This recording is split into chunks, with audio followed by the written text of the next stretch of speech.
আজকে মোট 13 জনকে এই আদালতে হাজির করা হয়েছিল। আজকের দিনটা বাংলাদেশের আগামী এবং স্বৈরাচারী হবেন তাদের জন্য একটা শিক্ষার দিন।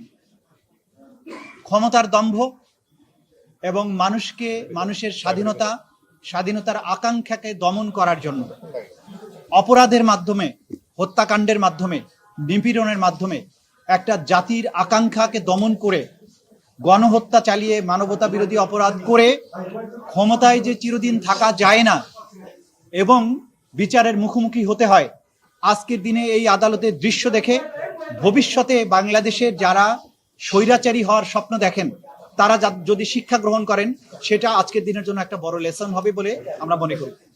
আজকে এই আন্তর্জাতিক অপরাধ ট্রাইব্যুনালে বিগত সরকারের আমলের 13 জন ক্ষমতাশালী ব্যক্তিকে হাজির করা হয়েছিল, যাদের বিরুদ্ধে জুলাই এবং আগস্টের যে মানবতা বিরোধী অপরাধ, গণহত্যা এবং অন্যান্য অপরাধ যেগুলো আন্তর্জাতিক আইনের অপরাধ, সেগুলো সংগঠনের দায়ে তাদেরকে উপস্থিত করা হয়েছিল।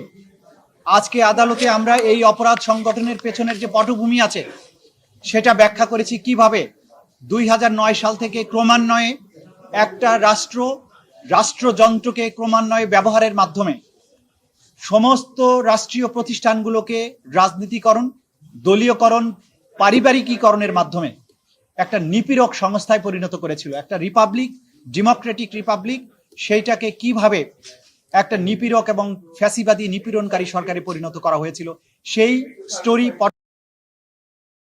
যেই পটভূমিতে একটা রাষ্ট্র ক্রমান্বয়ে জনগণকে বিভিন্ন সময় হত্যা করে, আমরা বলেছি পিলখানা হত্যাকাণ্ডের মাধ্যমে প্রতিরক্ষা ব্যবস্থাকে ধ্বংস করা হয়েছে, শাপলা চত্বরে সাধারণ মানুষকে হত্যা করার মাধ্যমে প্রতিবাদী জনতাকে স্তব্ধ করা হয়েছে, ডিজিটাল সিকিউরিটি অ্যাক্টের মাধ্যমে মানুষের বাক স্বাধীনতা, অন্যায় এবং নিপীড়নের বিরুদ্ধে যে ভয়েস জনগণের, সেটাকে রুদ্ধ করা হয়েছে। এভাবে একের পর এক গণতান্ত্রিক প্রতিষ্ঠানগুলো ধ্বংস করেছে, নির্বাচন ব্যবস্থাকে ধ্বংস করেছে, শুধুমাত্র একজন ব্যক্তি বা তার পরিবারকে ক্ষমতায় রাখার উদ্দেশ্যে।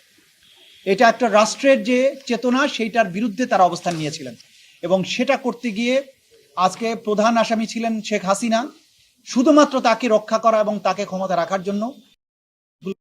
এবং এই সমস্ত অপরাধের সবচাইতে বড় দায় হচ্ছে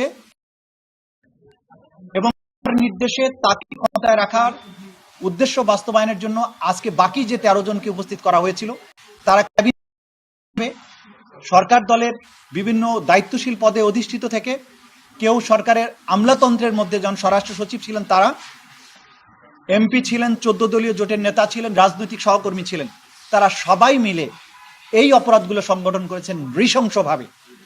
2000-এর মতো 1500-এর অধিক ছাত্র তরুণ জনতাকে হত্যা করেছেন, 25,000-এর বেশি মানুষকে আহত, বাংলাদেশ জুড়ে নৃশংসতা চালানো হয়েছে, সিভিলিয়ানদেরকে নিষ্ঠুরতম পন্থায় হত্যা করা হয়েছে।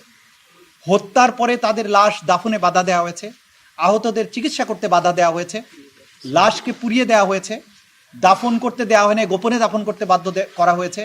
হসপিটালে চিকিৎসার পরে মৃত্যুবরণকারীদের ডেথ সার্টিফিকেটে পোস্টমর্টম করতে দেওয়া হয়নি, ডেথ সার্টিফিকেটে লিখতে দেওয়া হয়নি যে গানশট ইঞ্জুরিতে মারা গেছে। এই ধরনের অপরাধ সংগঠন তারা করে তাদেরকে উপস্থিত করা হয়েছিল। আমরা যেটা আদালতের কাছে জানিয়েছি যে এই অপরাধ একই সাথে সারা বাংলাদেশে 56,000 বর্গমাইল জুড়ে একদম ব্যাপক ভিত্তিক মাত্রায় সংগঠিত হয়েছে এবং টার্গেটেড ওয়েতে পারসিকিউশন করা হয়েছে। এইটার তদন্ত সমাপ্ত করে বিচারের উপযোগী একটা রিপোর্ট দাখিলের জন্য আমাদের একটা যুক্তিসঙ্গত সময় দরকার।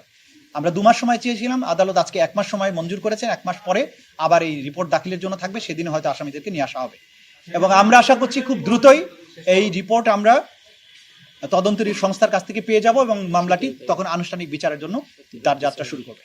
আসামি যারা ছিলেন তাদের সরকার যখন ক্ষমতায় আসে তখন থেকে এই গুম, খুন এবং কনসেন্ট্রেশন ক্যাম্পে নিয়ে নির্যাতনের যে বিভৎসতা আপনারা ইতিমধ্যে জেনেছেন। আমাদের তদন্ত সংস্থা এগুলো আমরা তথ্য পাচ্ছি, বা আপনারা গুম কমিশনের কাছ থেকেও জানতে পেরেছেন যে সেই নির্যাতন ক্যাম্পগুলো কতটা নিষ্ঠুর ছিল।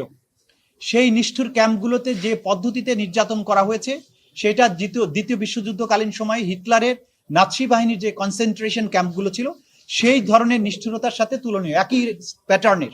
সেই কথাগুলো আমরা বলেছি যে এরা শুধুমাত্র যে গণহত্যা করেছে তাই নয়, অপহরণ, গোপন কারাগারে আটক এবং টর্চারের যত ফর্ম আছে সেই ফর্মে এই মানুষদেরকে টর্চার তারা করেছেন এবং করার মাধ্যমে নাজিদের সেই নৃশংসতার স্মৃতিকে তারা বাংলাদেশে ফিরিয়ে এনেছে। যে আইন শৃঙ্খলা রক্ষাকারী বাহিনীর রিপোর্ট যেটা দাখিল করেছেন 1 নম্বর মামলায়, যে একমাত্র আসামি শেখ হাসিনা, তার ব্যাপারে রিপোর্ট এসেছে তিনি দেশের বাইরে পালিয়ে আছেন, ভারতে অবস্থান করছেন। সেজন্য আমাদের পক্ষ থেকে আমরা ফরমাল রিকোয়েস্ট পাঠিয়েছি ইন্টারপোলের কাছে রেড নোটিশের মাধ্যমে, যে তাকে পেলে যেন গ্রেপ্তার করা হয়। পরবর্তী পদক্ষেপ বাংলাদেশ সরকার ইতিমধ্যে বলেছেন যে এর বাইরেও পদক্ষেপ আছে, যেহেতু তার বিরুদ্ধে মানবতা বিরোধী অপরাধ সংগঠনের অভিযোগ আছে এবং তার বিরুদ্ধে গ্রেপ্তারি পরোয়ানা জারি আছে। তাকে ভারতের সাথে সম্পাদিত যে অপরাধীর বহিঃসমর্পণ চুক্তি, সেইটার মূলে তাকে ফেরত চাওয়ার জন্য বাংলাদেশ গভর্নমেন্ট চিন্তা করছেন বলে গতকালকে প্রধান উপদেষ্টা তার বক্তব্যে বলেছেন। সুতরাং সেই প্রক্রিয়াতেও বাংলাদেশ যাচ্ছে, এটা আমরা আদালতের কাছে জানিয়েছি।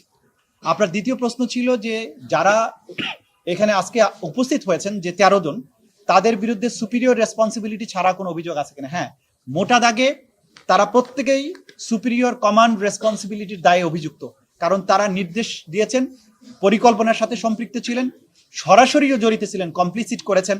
স্বরাষ্ট্র সচিব, স্বরাষ্ট্রমন্ত্রী তারা সরাসরি সম্পৃক্ত ছিলেন নির্দেশনা দেয়াতে।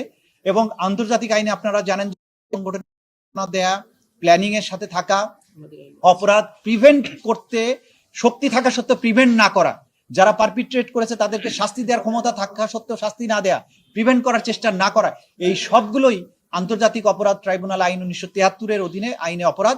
এই অপরাধের দায় এই প্রত্যেক আসামির উপরে আছে, সেটা আমরা আদালতকে জানিয়েছি। ডিফেন্সের পক্ষে বেশ কয়েকজন আইনজীবী তাদের ওকালতনামা দাখিল করেছেন, কিন্তু তাদের পক্ষ থেকে শুধু একজনের জন্য একটা পিটিশন ছিল, সেই পিটিশনটি ছিল অভিযোগের কপি সরবরাহ করা সংক্রান্ত, কিন্তু সেই পিটিশনটি যথা নিয়মে দাখিল করা হয়নি।